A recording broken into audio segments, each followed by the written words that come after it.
Subscribe करिए rising Uttar Pradesh को और दबाइए इस बेल आइकन को ताकि आप पाएं यूपी की न्यूज अपने मोबाइल पर सबसे पहले।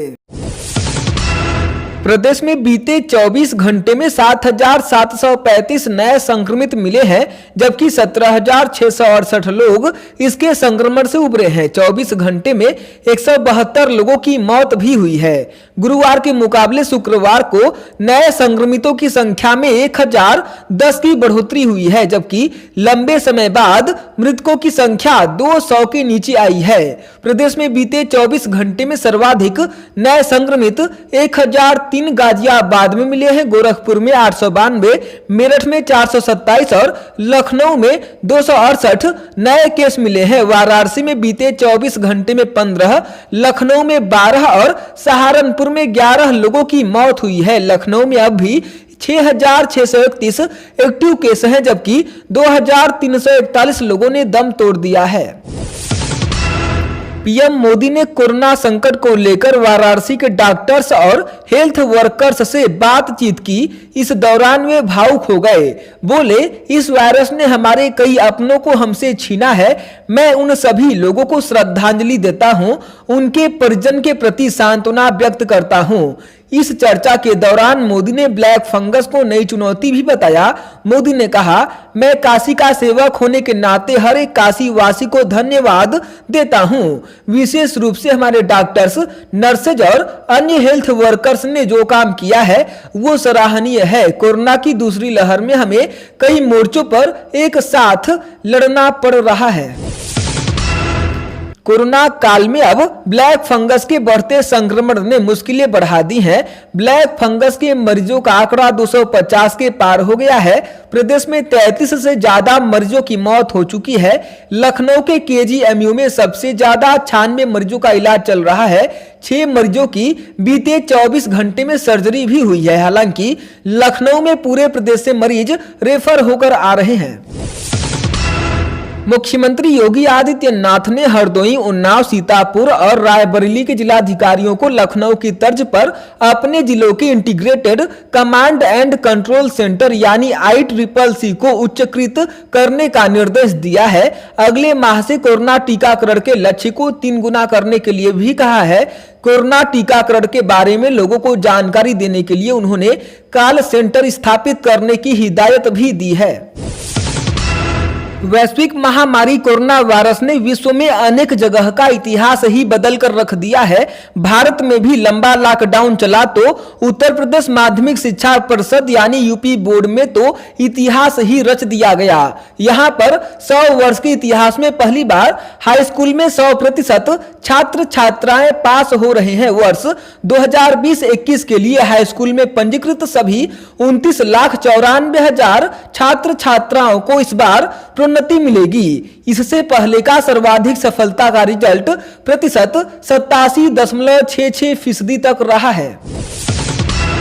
प्रदेश के विश्वविद्यालयों में अब शिक्षक पद पर भर्ती के लिए लिखित परीक्षा होगी और अभ्यर्थी को कक्षा पढ़ाने का प्रस्तुतिकरण भी देना होगा। लिखित परीक्षा में बहुविकल्पीय सवाल पूछे जाएंगे। राज्यपाल व कुलाधिपति आनंदीबेन पटेल के निर्देश पर विश्वविद्यालयों में शिक्षकों की भर्ती प्रक्रिया में बड़ा बदलाव किया गया है। अब साक्षात्कार व शैक्षिक योग्यता आदि के भी अंक निर्धारित कर दिए गए हैं। लिखित परीक्षा सिर्फ असिस्टेंट प्रोफेसर के पद पर भर्ती के लिए होगी। एसोसिएट प्रोफेसर और प्रोफेसर पद के लिए लिखित परीक्षा नहीं होगी। भर्ती परीक्षा कुल 100 अंकों की होगी। साक्षात्कार की वीडियोग्राफी कराई जाएगी और कुलपति इसका वीडियो 3 महीने तक सुरक्षित रखेंगे।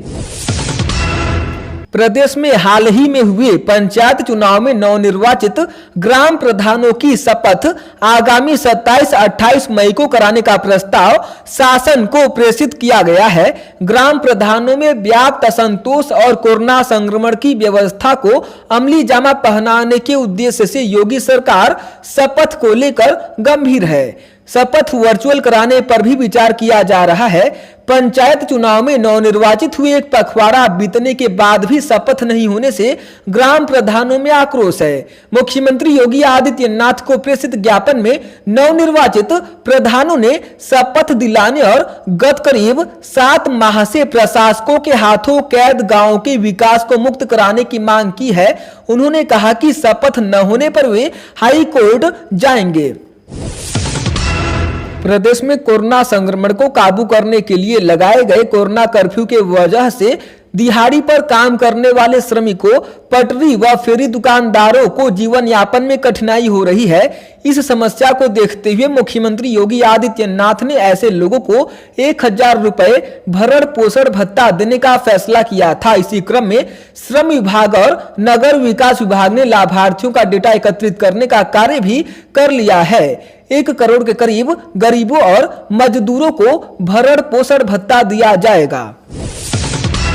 प्रदेश में कस्बों और गांव की स्वास्थ्य व्यवस्था को राम भरोसे बताते हुए छोटे कस्बों और गांव में इलाज की सुविधाएं बढ़ाने के बारे में दिए गए इलाहाबाद हाई कोर्ट के 17 मई के आदेश पर सुप्रीम कोर्ट ने अंतरिम रोक लगा दी है।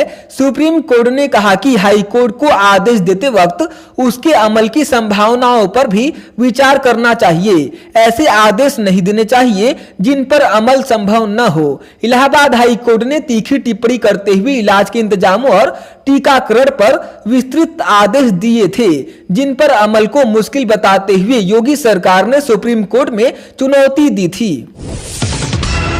कानपुर के बाबूपुरवा में रेमडेसिविर इंजेक्शन के साथ पकड़े गए आरोपितों पर राष्ट्रीय सुरक्षा कानून यानी रासुका के तहत कार्रवाई शुरू कर दी गई है।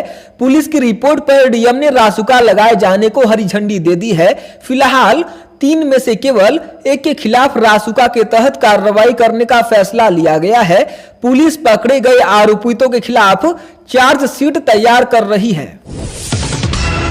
लखनऊ में भाई की दवाई लेने निकली आजाद नगर आलमबाग निवासी शिखर गुप्ता की कृष्णा नगर कोतवाली में तैनात पुलिस कर्मियों ने पिटाई कर दी। पुलिस कर्मियों ने लाठी डंडे से शिखर को पीटा।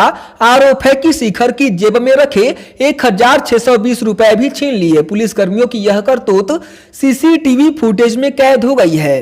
पीड़ित ने एसीपी कृष्णा नगर को तहरीर देकर कार्रवाई की मांग की है। All India Muslim personal law board के सचिव व वरिष्ठ अधिवक्ता जफरयाब जिलानी को ब्रेन हेमरेज होने के बाद मेदांता के डॉक्टरों ने उनकी सफल सर्जरी करने का दावा किया है।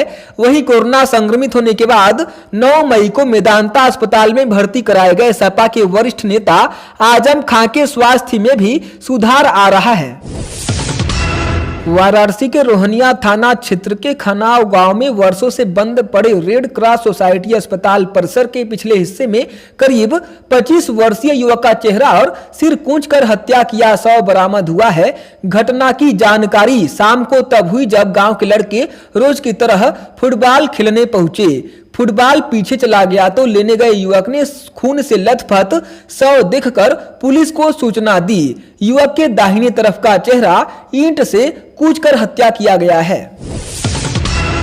यूपी पुलिस के विशेष कार्यबल यानी एसटीएफ ने मुख्यमंत्री योगी आदित्यनाथ का फर्जी विशेष अधिकारी यानी ओएसडी बनकर फर्जी जांच की धौंस दिखाकर कथित रूप से ठगी और जबरन धन उगाही करने वाले गिरोह के सरगना समेत 4 सदस्यों को गिरफ्तार किया है। सरगना सचिवालय का पूर्व सहायक समीक्षा अधिकारी है। उन्नाव से एक चौंका देने वाली खबर सामने आई है। उन्नाव पुलिस पर एक युवक को पीट कर मार डालने का आरोप लगा है। 23 साल के सब्जी बेचने वाले नौजवान के परिजनों ने पुलिस पर बर्बरता से उसे मार डालने का आरोप लगाया है। परिजनों ने आरोप लगाने के बाद एक सिपाही और एक होमगार्ड पर हत्या का मुकदमा दर्ज किया है। सिपाही को सस्पेंड करने के साथ ही होमगार्ड को बर्खास्त कर दिया गया है।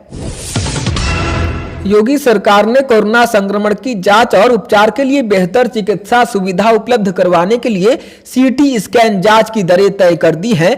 चिकित्सा एवं स्वास्थ्य सेवा विभाग के अपर मुख्य सचिव अमित मोहन प्रसाद ने इस बारे में आदेश जारी किया है। आदेश में कहा गया है कि 16 स्लाइस तक के सीटी स्कैन के लिए 2000, 16 से 64 स्लाइस तक के लिए सीटी स्कैन के लिए 2250 और 64 स्लाइस से अधिक के सीटी स्कैन के लिए 2500 रुपए का शुल्क लिया जाएगा। आदेश में कहा गया है कि इस आदेश का उल्लंघन करने के मामले में एपिडेमिक डिजीज एक्ट 1897 और संशोधित और उत्तर प्रदेश लोक स्वास्थ्य एवं महामारी अधिनियम 2020 की संगत धाराओं के तहत दंडनीय अपराध माना जाएगा।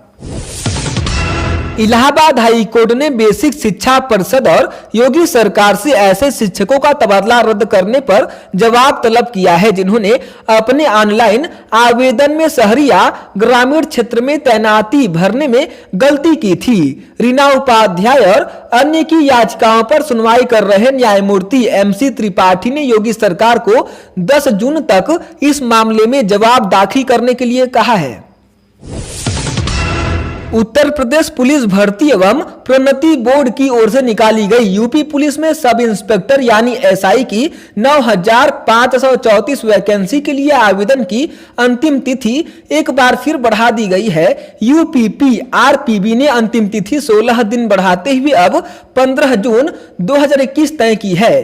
पहले यह 30 मई थी। यूपी पुलिस भर्ती बोर्ड ने अपनी आधिकारिक वेबसाइट UPPBPB.gov.in पर नोटिस जारी कर दिया है और कहा है कि कोविड-19 महामारी व लॉकडाउन होने के चलते साइबर कैफे बंद है, जिसकी वजह से आवेदन करना चाह रहे अभ्यर्थियों का आवेदन पत्र भरे जाने में दिक्कत हो रही है। इस वजह से यह तिथि बढ़ाई जा रही है। प्रदेश के डिप्टी CM केशव प्रसाद मौर्य के पुत्र योगेश मौर्य का विवाह रायबरेली में हुआ। वहां हरिशंकर मौर्य की पुत्री अंजलि मौर्य के साथ योगेश के 7 फेरे हुए। कोरोना वायरस प्रोटोकॉल के तहत डिप्टी CM के पुत्र के विवाह में परिवार के सदस्यों के साथ चुनिंदा मेहमान ही शामिल हुए।